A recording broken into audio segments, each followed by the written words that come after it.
There were two metal bands, hoops of iron, which extended from the lower surface of the glass ceiling as iron reinforcing bands with leather pads on them. The U-shaped pieces of metal were on either side of the hole, a little over a metre apart, and hanging about a quarter of a metre down from the ceiling. Looking at them more closely, I saw that they were adjustable. They could be lowered or raised slightly and set further apart or closer together. I didn't like the look of them. I'd seen pieces of torturing apparatus which looked vaguely familiar. I peered up into the dark hole in the glass ceiling. I carefully touched the fur surround. It seemed ordinary enough. I took the end of my loose-fitting fur sleeve and poked the pinched cuff up into the hole. It came back down unscathed, and I inspected it carefully. I grimaced, stuck a small finger into the gap. Nothing. I put my whole hand in. There was the faintest of tingling feelings, like blood going back into a cold limb after a winter's walk. I looked at my hand. It too seemed changed and undamaged, and the tingling had disappeared.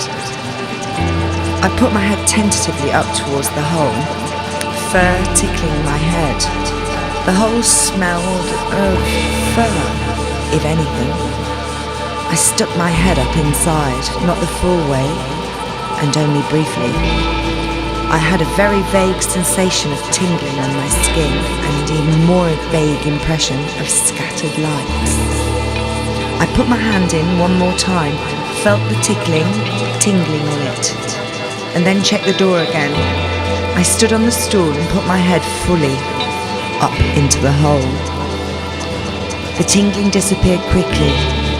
The impression of tiny scattered lights, like a rather too consistent star field, stayed, and it made no difference whether my eyes were open or not.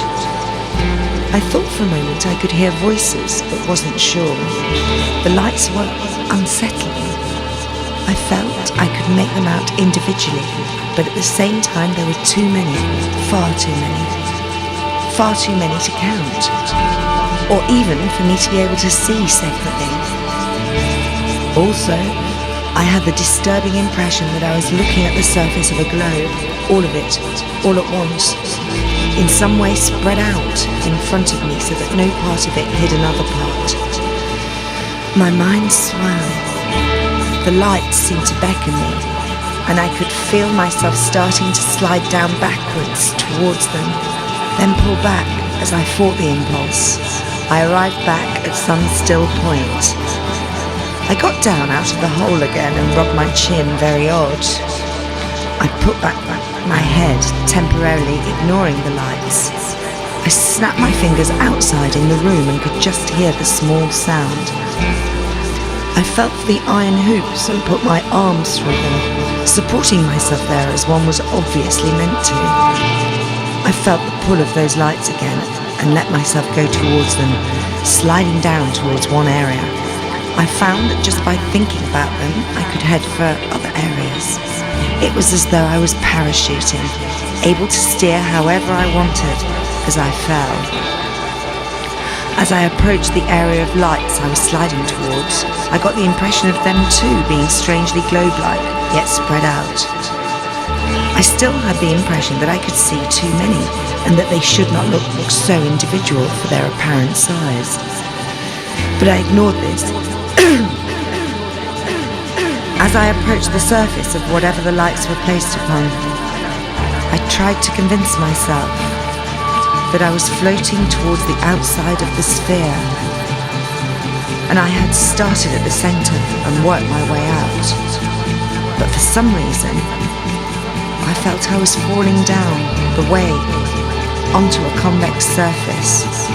A single light approached, an orb of shifting, multicoloured hues like something cellular, dividing and redividing within a single membrane, yet the patterns of the sphere somehow like distorted pictures, images thrown haphazardly on an unfixed screen.